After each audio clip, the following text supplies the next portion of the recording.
Halo semuanya, jumpa lagi di podcast bersama Ikatan Wajib Pajak Indonesia, langsung dengan Ketua Umum IBPI, Bapak Rinto Setiawan, dan Ahli Ya. Hukum Bapak Alessandro Rey. Nah, kita langsung aja teman-teman ya. Kali ini Pak Rinto selaku Ketua Umum IBPI pengen menyampaikan surat terbuka IWPI ini, Ikatan Wajib Pajak Indonesia, kepada seluruh fiskus di seluruh Indonesia, dan juga keluarganya mungkin nih. Nah, bagaimana Pak Rinto? Silakan Pak. Ya, langsung aja Mas ya, saya bacakan sekali saya share.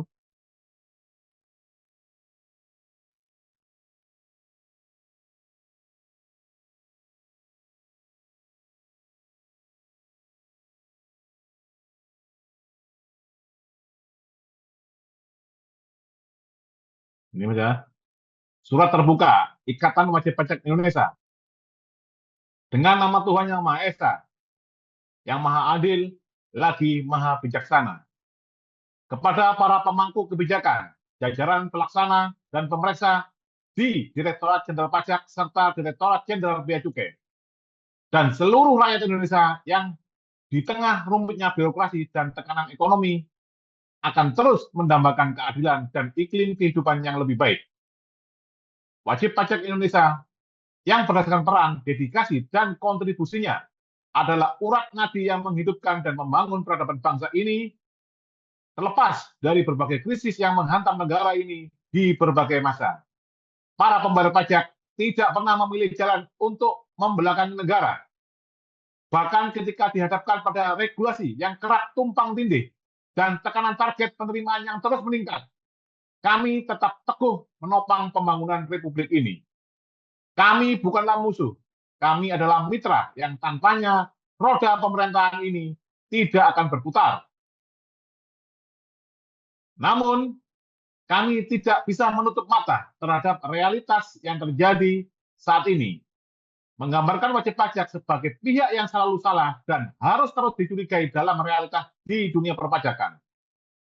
Persepsi semacam ini seringkali tampak seperti produk dari kepanikan institusional dalam mengejar target penerimaan yang berujung pada kebutuhan untuk mencari kesalahan guna membenarkan tekanan, denda, dan pemeriksaan yang berlebihan. Dalam lingkungan seperti ini, jika pelanggaran tidak ada, seolah-olah pelanggaran itu harus dicari-cari. Berdasarkan postur anggaran pendapatan negara, sekitar 82% penopang APBN kita dibebankan pada sektor perpajakan. Hal ini memunculkan sebuah pertanyaan besar dan mendasar di benak rakyat. Kemana perginya hasil kekayaan sumber daya alam kita? Kemana mengalirnya triliunan rupiah hasil tambang, sumber daya laut yang melimpah, dan hasil pertanian Nusantara?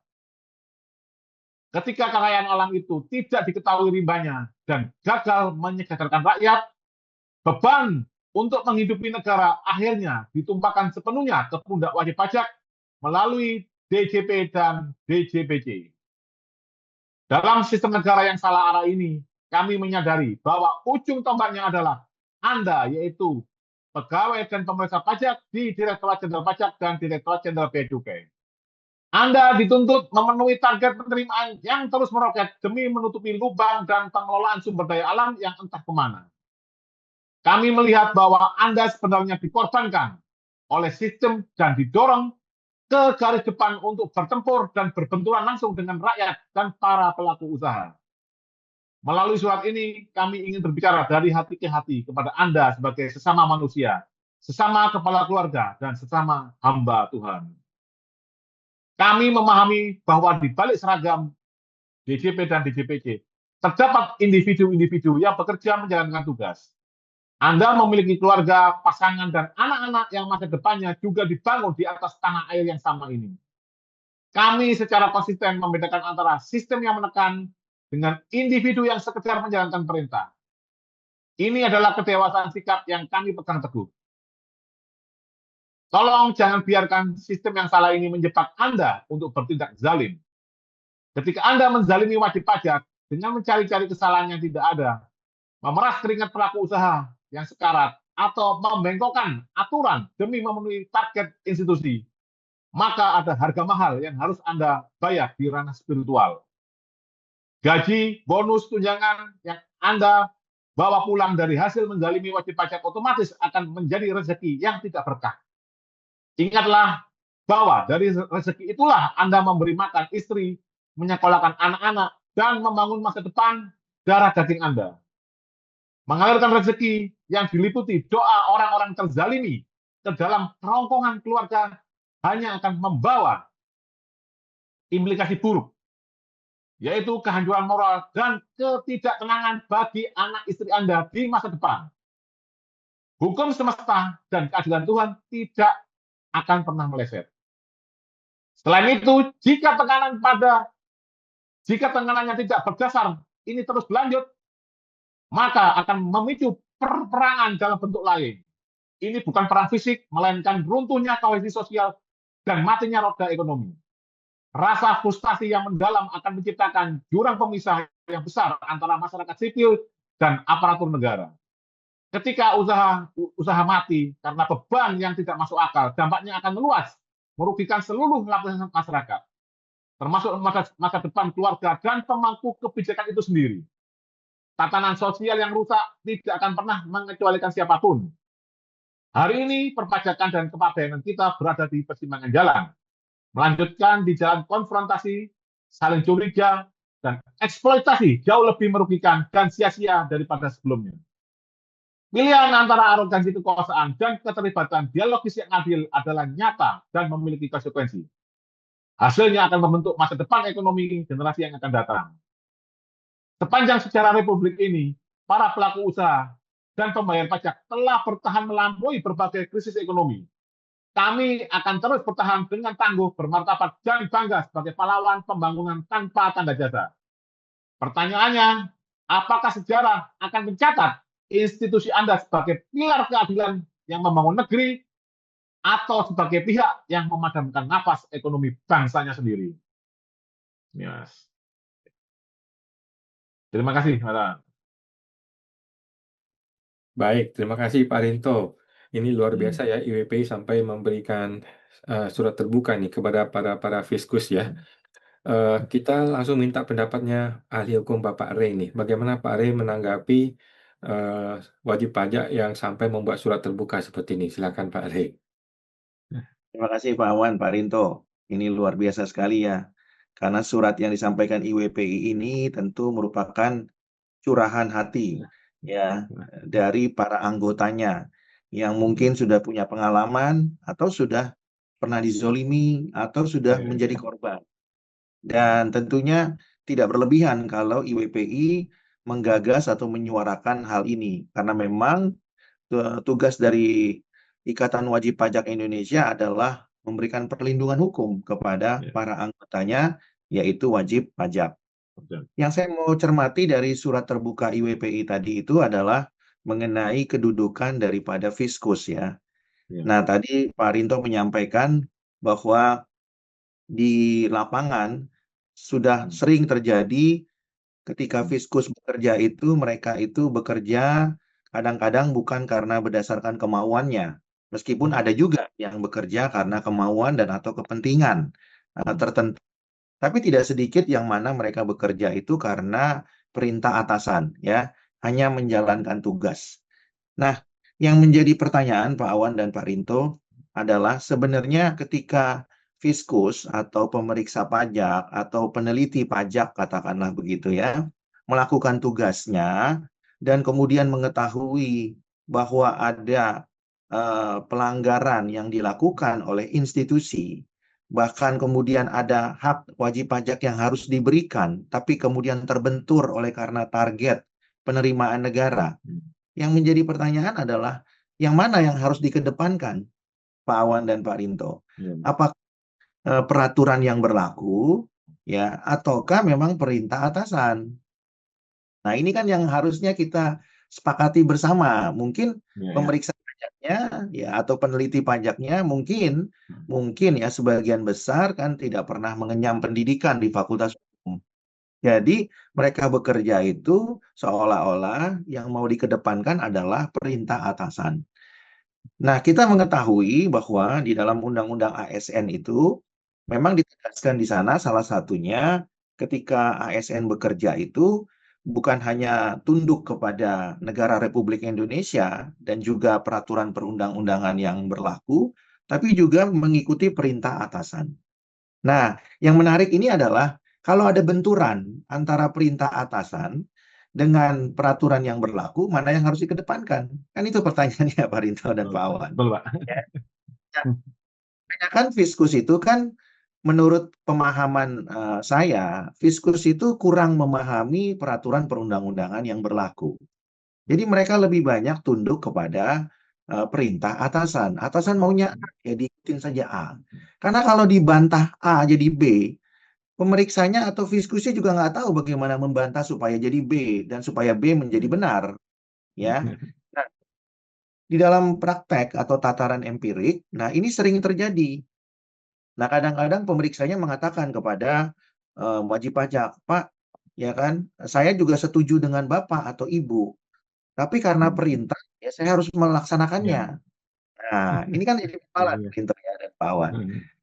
Tuh, kita sangat sangat apa ya, kasihan kepada mereka yang seperti ini.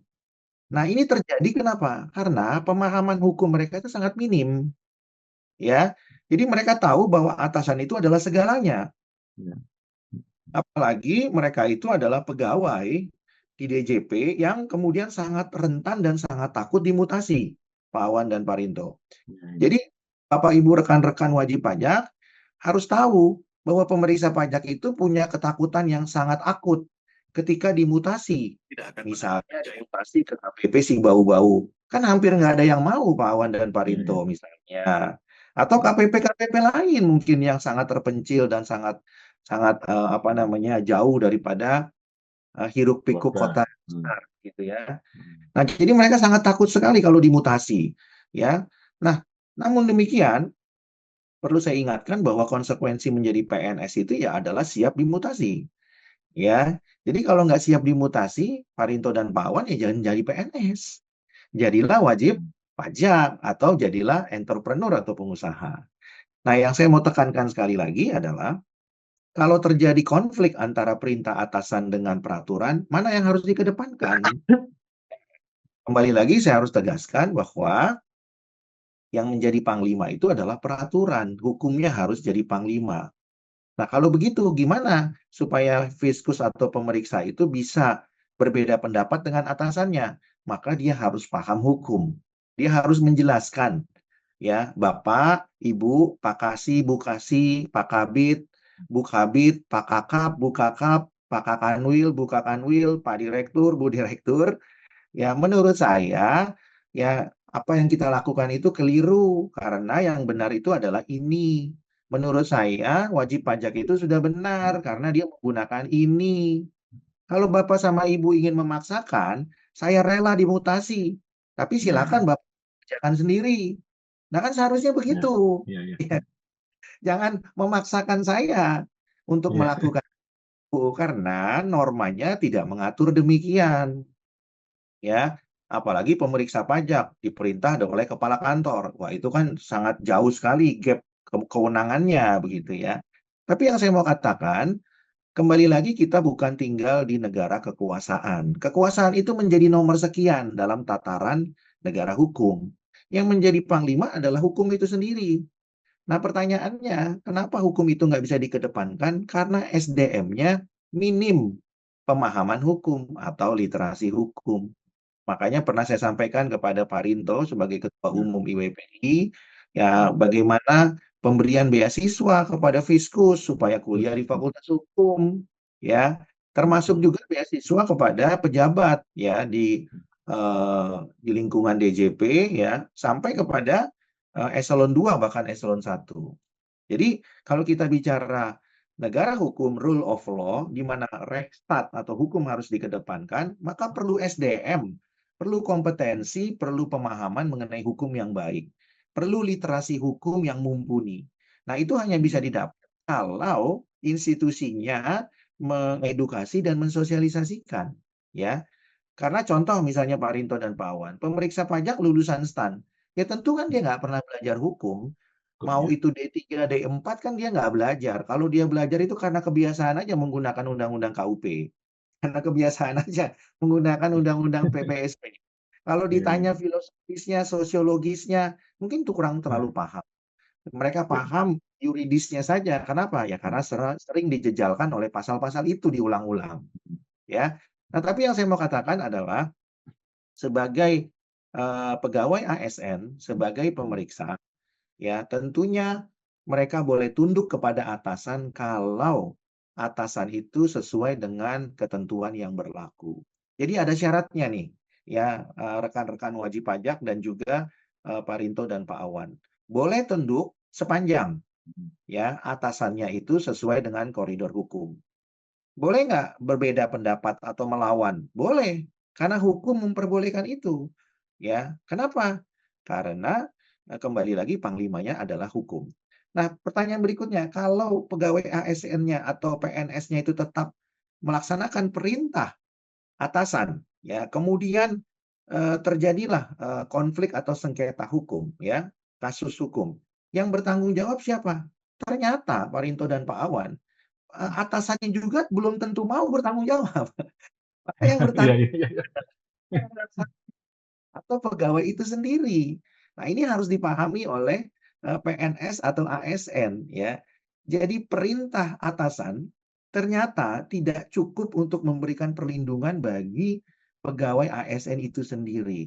Oleh karena itu yang dapat memberikan perlindungan hukum secara total dan komprehensif ya adalah aturan itu sendiri, peraturan itu sendiri, bukan atasannya ya, bukan pejabat di atasnya.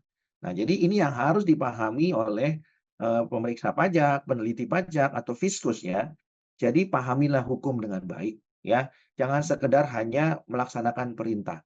Kalau melaksanakan perintah, maka nggak ada bedanya dengan kerbau yang dicucuk hidungnya. Ketika terjadi kasus, maka justru mereka sendirilah yang akan menanggungnya. Pimpinannya tidak akan menanggung itu. Atasannya tidak akan menanggung itu. Ya, dan kita sudah tahu banyak kasus mengenai itu. Dan dalam banyak tataran empirik, ya justru pemeriksa itulah yang kemudian dikorbankan. Peneliti pajak itulah yang kemudian dikorbankan. Ya, Iya. harus mengalami proses hukum. Ya, sementara atasannya yang memberikan tugas ya atau memberikan surat perintah ternyata tidak bisa dimintakan pertanggungjawaban hukum. Bahkan faktanya Pak Awan dan Pak Rinto dalam banyak kasus justru pejabat yang memberikan perintah itulah yang kemudian dipromosikan ya, Iya, iya. menikmati kenaikan jabatan ya. Jadi anak buahnya PNS-nya itu berkasus di banyak Dikorbankan. pengadilan atau di Hmm. forum hukum di luar pengadilan sementara dia dipromosikan. Mungkin dari eselon 3 naik ke eselon 2. Dari eselon 2 naik ke eselon 1. Sementara pegawainya atau bawahannya tetap berperkara di banyak pengadilan ya sampai bertahun-tahun. Dan tidak sedikit juga akhirnya mereka memutuskan untuk kemudian resign. Nah, perlu saya Oh, sampaikan juga, Pak Rinto dan Pak Awan, bahwa dalam banyak kasus ketika terjadi polemik ya atau sengketa hukum, apalagi masuk ke ranah pidana, kalau Pak Awan dan Pak Rinto perhatikan, hampir semua kasus itu yang dikorbankan adalah anak buahnya. Ya, sangat susah sekali untuk kemudian mempidanakan eselon 3 atau eselon 2. Bisa ada kasusnya tertentu, tapi kan memerlukan upaya atau effort yang luar biasa. Artinya apa? Pasti yang menjadi korban terdahulu itu adalah anak buah, ya. Pasti pelaksana, pasti pemeriksanya, fungsionalnya. Tapi pejabat strukturalnya itu hampir jarang yang tersentuh, ya. Padahal di negara hukum harusnya semuanya itu harus tersentuh dan bertanggung jawab. Tapi dalam tataran praktek, Pak Rinto dan Pak Awan, tidak, ya. Jadi kalau kita lihat banyak kasus, bisa mungkin Pak Awan dan Pak Rinto lakukan penelusuran, itu rata-rata yang dikorbankan itu adalah PNS di tingkat bawah, pelaksananya, fungsionalnya, pemeriksanya. Tapi pejabat strukturalnya ya tentunya hampir jarang yang tersentuh dan kemudian justru melenggang dengan mutasi di tempat yang lebih baik, bahkan promosi kepada eselon yang lebih tinggi. Demikian Pak Awan dan Pak Rinto. Oke, baik, siap. Terima kasih Pak Rey informasinya ya. Makasih Pak Rito juga. Semoga surat terbuka ini didengarkan oleh para pegawai-pegawai pajak, Fiskus, dan juga keluarganya di seluruh Indonesia. iya. Makasih Pak Rinto, makasih Pak Rey. Kita jumpa lagi Pak di podcast berikutnya Pak. Makasih Pak. Iya, Mas.